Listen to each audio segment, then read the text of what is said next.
ঊনবিংশ শতাব্দীর শেষ দশকে ভারতবর্ষের আধ্যাত্মিক ও সাংস্কৃতিক ইতিহাসে যুগান্তকারী পরিবর্তন এনেছিলেন স্বামী বিবেকানন্দ। সেই পরিবর্তনের অন্যতম একটি সূত্র ছিল শিক্ষাক্ষেত্রে প্রাচীন ভারত ও নতুন পৃথিবীকে মেলানোর চেষ্টা। সেই প্রযত্নের ফলশ্রুতিতেই স্বপ্ন দেখেছিলেন তিনি আধ্যাত্মিক নবজাগরণের প্রাণকেন্দ্র বেলুড় মঠের তীর্থতীরে গড়ে উঠবে একটি আবাসিক মহাবিদ্যালয়, যে মহাবিদ্যালয়ে ছাত্ররা প্রাচীন গুরুকুল প্রথার অনুকরণে সন্ন্যাসী ব্রহ্মচারী তথা সর্বত্যাগীদের সান্নিধ্যে জীবন কাটাবে দিনারম্ভ থেকে দিনান্ত, অথচ শিক্ষা পাবে সমস্ত আধুনিক বিষয়গুলিতে, ইতিহাসে, সাহিত্যে, বিজ্ঞানে, প্রযুক্তিতে। ঊনবিংশ শতাব্দীর শেষে ও বিংশ শতাব্দীর শুরুতে বিবেকানন্দের দেখা এই স্বপ্নই 1941-এর 4 জুলাই তাঁরই মহাপ্রয়াণের পুণ্য দিনে উদযাপিত হয়েছিল বেলুড় মঠের নিকটবর্তী একটি তৃণাস্তীর্ণ ক্ষুদ্র ভূমিতে। গড়ে উঠল বিদ্যামন্দির।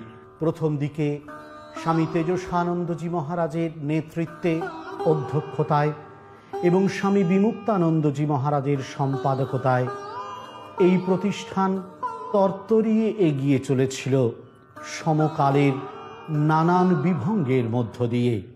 পরবর্তীকালে 1960 খ্রিস্টাব্দে বিদ্যামন্দির তার ইতিহাসের দ্বিতীয় পর্বে উপনীত হল। কলকাতা বিশ্ববিদ্যালয়ের অধীনে শুরু হওয়া আইএ কলেজ রূপান্তরিত হল 1960-এ স্নাতক স্তরে। শুরু হলো এখানে বিএ বিএসসি অনার্সের পাঠ্যক্রম। বিংশ শতাব্দীর শেষে বিশ্ববিদ্যালয় মঞ্জুরি আয়োগ এই জাতীয় প্রতিষ্ঠানের জন্য বিশেষত একটি নতুন পরিকল্পনা নিয়ে এলেন। শুরু হয়েছিল 1993-94-এ এই প্রতিষ্ঠানে ভোকেশনাল কোর্স। নিঃসন্দেহে সাধারণ শিক্ষার পাশাপাশি এই বৃত্তিমূলক শিক্ষায় অংশ নেয়া বিদ্যামন্দিরের ইতিহাসে তার পড়াশোনার ক্ষেত্রে একটি নতুনতর সংযোজন। 1978-এ শুরু হয়ে গিয়েছিল এখানেই উচ্চ মাধ্যমিকের পড়াশোনা। আবার সেই পড়াশোনাই 2006 সালে পশ্চিমবঙ্গ সরকারের নির্দিষ্ট নির্দেশক্রমে বন্ধ করে দিতে হলো। পরিবর্তে শুরু হলো 2006 সাল থেকেই স্নাতকোত্তর পর্যায়ের পড়াশোনা। স্নাতক থেকে স্নাতকোত্তরে উত্তরণ বিদ্যামন্দিরের পড়াশোনার ক্ষেত্রকে, তার বিদ্যায়তনিক চর্চার ক্ষেত্রকে বিশ্ববিদ্যালয়ের কাছাকাছি যেন নিয়ে পৌঁছে দিল। ওম নমো ভগবতে শ্রীরামকৃষ্ণায়। মঞ্চে উপস্থিত আছেন বিদ্যামন্দিরের শ্রদ্ধাভাজন উপাধ্যক্ষ শ্রীমৎ স্বামী কচিত্তানন্দজি, কলেজ কার্যালয় অধীক্ষক শ্রীমৎ স্বামী মহাপ্রজ্ঞানন্দজি মহারাজ। মঞ্চে উপস্থিত আছেন শিক্ষক সংসদের সম্পাদক ডক্টর অরিন্দম রায়, আজকের অনুষ্ঠান পরিচালক অধ্যাপক গৌতম মুখোপাধ্যায়, আছেন শ্রী সসীম গঙ্গোপাধ্যায় এবং শ্রী স্বরূপ কুমার চৌধুরী। সভাগৃহে উপস্থিত আছেন সন্ন্যাসী ব্রহ্মচারী মহারাজেরা, শিক্ষক শিক্ষাকর্মীবৃন্দ, অভিভাবক অভিভাবিকা মণ্ডলী এবং ছাত্রীরা। বর্তমান ও প্রাক্তন, প্রাক্তন কমই আছে, বর্তমান একজন দুজন প্রাক্তন আছে দেখছি অবশ্য। সবাইকে যথাযোগ্য স্থানে যথাযোগ্য সম্ভাষণ জানাই। একটু আগে অরিন্দম বাবু বলে গেলেন যে বিদ্যামন্দির প্রায় 80 বছরের কাছাকাছি পৌঁছে যেতে যাচ্ছে, 78 বছর পার হয়েছে এবং স্বাভাবিকভাবেই আজ রাজ্য তথা দেশের মানচিত্রে বিদ্যামন্দির হয়ে উঠেছে একটি পরিচিত নাম। এখানে তোমরা অনেকেই আছো যারা বিদ্যামন্দিরের নাম বিভিন্ন জাতীয় স্তর থেকে শুনে এসেছ, এমনটাই বলেছিলে আমাদেরকে, কিন্তু এহ বাচ্য। বারবার আমাদের মনে হয় তোমরা যারা বিদ্যামন্দিরে এসেছ, আমরা যারা বিদ্যামন্দিরে আছি, আমরা যেন এই কথাটা না ভুলি যে বিদ্যামন্দিরের সামগ্রিক পরিকল্পনায় বিদ্যামন্দিরের যিনি স্বপ্নদ্রষ্টা অধিদেবতা স্বামী বিবেকানন্দ, তার একটি অন্য উদ্দেশ্য ছিল। আমাদের একজন প্রাক্তনী, খুব বরিষ্ঠ এবং প্রবীণ এবং যথেষ্ট খ্যাতকীর্তি প্রাক্তনী, তিনি মজা করে একটা কথা বলেন, সেটা আমি অনেক জায়গায় বলি। তিনি বলেন যে ঠাকুর রামকৃষ্ণদেব এবং স্বামী বিবেকানন্দ দুজনেই নানানভাবে বলেছেন বা বোঝাতে চেয়েছেন যে খালি পেটে ধর্ম হয় না, কিন্তু তারা দুজনে কেউই বলেননি ভরা পেটে ধর্ম হয়। তার কারণ তারা জানতেন যে মানুষের পেট কখনো ভরে না।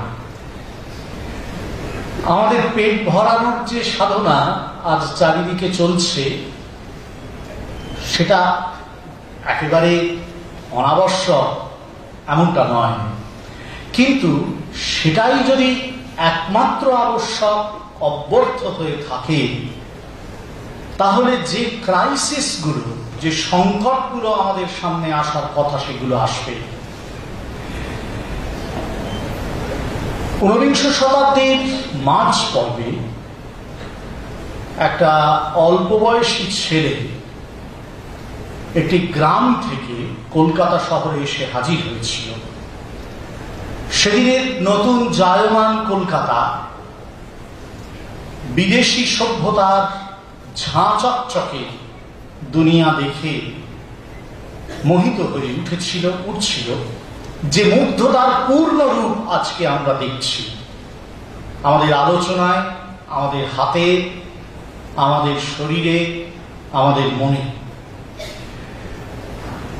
কিন্তু সেই অল্প বয়স্ক ছেলেটা সেদিনকে এই কলকাতার বুকের উপর দাঁড়িয়ে এক অনুচ্চার প্রতিবাদ জানিয়েছিল এই সভ্যতার এক আসন্ন অন্ধকার দিকের কথা ভেবে। তার কথাটা ছিল স্পষ্ট, চালকলা বাঁধা বিদ্যে শিখতে চাই না। ছেলেটা পরে বড় হয়েছিল, নাম হয়েছিল রামকৃষ্ণ পরমহংস। 19 শতাব্দীর বুকের উপর দাঁড়িয়ে নতুন সভ্যতার সামনে জানানো তার এই প্রতিবাদটা এ জাতি, এ দেশ কতটা নিয়েছে আমরা জানি না, এখনো অনেকটাই নিতে পারেনি। কিন্তু সেই আদর্শটাকে মাথায় নিয়েই পরবর্তীকালে তৈরি হয়েছে এই বিরাট ভাবধারা, তার অনুসারী প্রতিষ্ঠানগুলো, যেখানে তোমরা কিছুটা জ্ঞাতসারে, কিছুটা অজ্ঞাতসারে, কিছুটা ইচ্ছায়, কিছুটা অনিচ্ছায় ঢুকে পড়েছ। নিশ্চয়ই তোমাদের সবার খেয়াল থাকবে, যখন যখন তোমরা অ্যাডমিশনের জন্য এসেছিলে, তোমাদের এবং বাবা মাদেরও অনেক সময় আমরা এই প্রশ্নটা করেছি যে কেন আসছো। বলবার চেষ্টা করেছি যে এসো না, আরো অনেক ভালো প্রতিষ্ঠান আছে। সেই বক্তব্য থেকে আজও আমরা সরে যাচ্ছি না। যে অর্থে ভালো প্রতিষ্ঠানগুলোকে বাইরের জগৎ ও সমাজ বড় করে দেখতে চাইছে, দেখছে এবং বড় করছে, সে অর্থে অনেক ভালো প্রতিষ্ঠান বাইরে আছে। আমরা তাদের মধ্যে খুব সাধারণ, কিন্তু নিঃসন্দেহে বিদ্যামন্দির এই জায়গায় অনন্য যে সে একটি সুনির্দিষ্ট, স্পষ্ট ও সাহসী আদর্শ নিয়ে দাঁড়িয়ে আছে এই জগতের সামনে। অনেক রকম বিচিত্র বিপক্ষতা এবং অনেক রকম বিরুদ্ধ ব্যঙ্গের মধ্যে আমরা বিশ্বাস করি এই সন্ন্যাসী ব্রহ্মচারীরা, শিক্ষক, শিক্ষাকর্মী, ছাত্রাবাস কর্মীরা, আমাদের প্রাক্তন ছাত্রদের বিরাট একটি অনশ্বর প্রবাহ, যে বিদ্যা মন্দিরের এই আদর্শ, এই ঐতিহ্য অবিচল। আমরা জানি এটা প্রচলিত ধারার বিপক্ষে, জানি বলেই এই লড়াইটাতেই আমাদের আনন্দ, এখানেই আমাদের জীবনের যা কিছু প্রাণবন্ততার অনুভব। তোমরা যারা আজকে এই প্রতিষ্ঠানে প্রবেশ করলে, সকালের হোমাগ্নির সামনে মন্ত্র উচ্চারণের মধ্য দিয়ে শপথ গ্রহণ করলে, নিশ্চিত মনে রেখো তোমরা কিন্তু এই ঐতিহ্যের বিরাট একটি, এই অবিচল আদর্শের একটি বিপুল প্রবাহের মধ্যে আজ প্রবেশ করেছ। এর মধ্যে সবাই তোমরা সফল হবে এই আমাদের স্বপ্ন, যদিও আমরা জানি সব স্বপ্ন সফল হয় না। কিন্তু তোমাদের কাছে আমাদের এই প্রত্যাশা থাকবে, এই চারিদিকে মিথ্যার রাজত্বের মধ্যে তোমরা সত্যের জন্য লড়াই করবে। চারিদিকে লোভের দুর্নিবার প্রবাহের মধ্যে তোমরা চেষ্টা করবে সাধারণতম জীবন যাপনের, অনাড়ম্বর জীবন যাপনের। চারিদিকে নিঃস্বার্থপরতার মধ্যে তোমরা চেষ্টা করবে অন্যের জন্য বাঁচা। চারিদিকের একাকিত্বের নিষ্ঠুরতার যে যাপন ভঙ্গি, তার মধ্যে তোমরা চেষ্টা করবে বহুর মধ্যে এক হয়ে বড় হওয়ার সাধনা করা। চারিদিকের বিচিত্র বিশৃঙ্খলার মধ্যে তোমরা চেষ্টা করবে শৃঙ্খলার মধ্যে শৃঙ্খলটিকে বাদ দিয়ে প্রতিদিনের অভিনবত্বকে আবিষ্কার করা। চারিদিকের অনুকরণের মধ্য থেকে বেরিয়ে এসে নিজের ভিতরের চৈতন্য শক্তিকে জানবার চেষ্টা করা।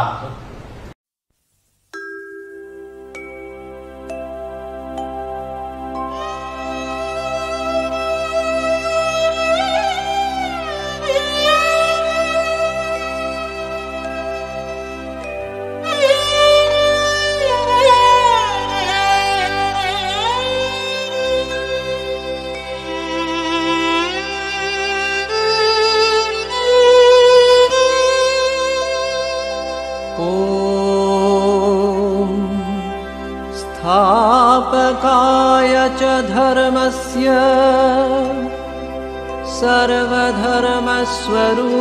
सर्वधर्मस्वरूपिणे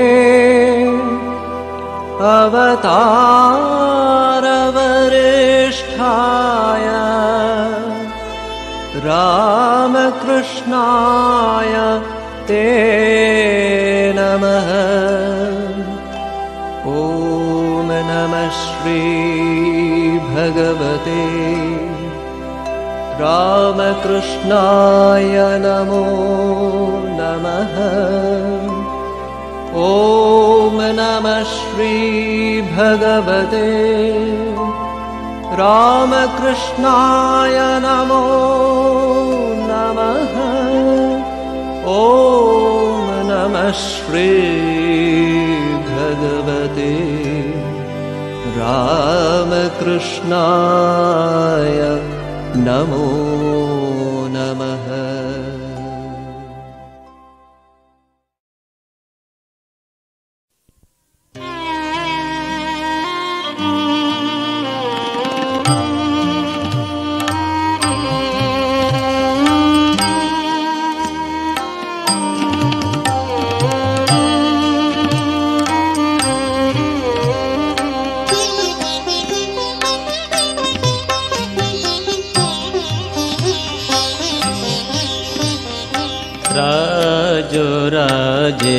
রাজরাজেশ্বর দেখা দাও, রাজ রাজেশ্বর দেখা দাও।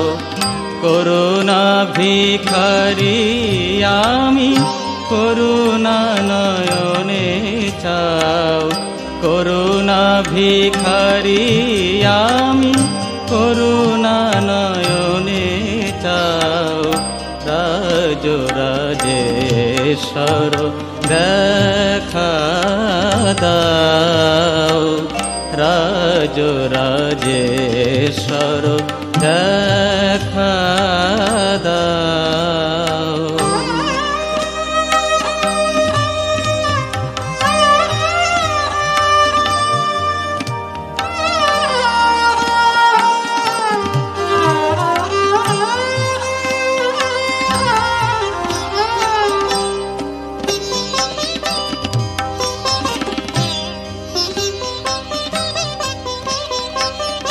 চরণে উৎসর্গ দান করিয়াছি এই প্রাণ, চরণে উৎসর্গ দান করিয়াছি এই প্রাণ। সংসার অনল কুণ্ডে ঝলসি গিয়াছে তাও, চরণে উৎসর্গ দান করিয়াছি এই প্রাণ। সংসার অনল কুণ্ডে ঝলসি গিয়াছে তাও, রাজ রাজেশ্বর দেখা দাও, রাজ রাজেশ্বর দেখা দাও। করুণা ভিখারি আমি, করুণা নয়নে চাও, রাজ রাজেশ্বর দেখা দাও, রাজ রাজেশ্বর দেখা দাও।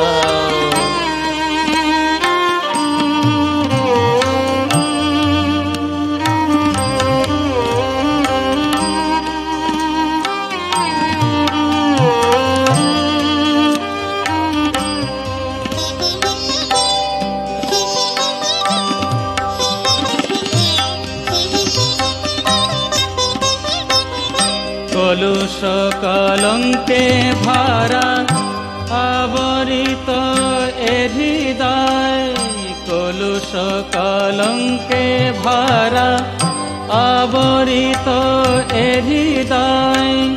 মোহে মুগ্ধ মৃত প্রায় হয়ে আছি দয়াময়, কলুষ কলঙ্কে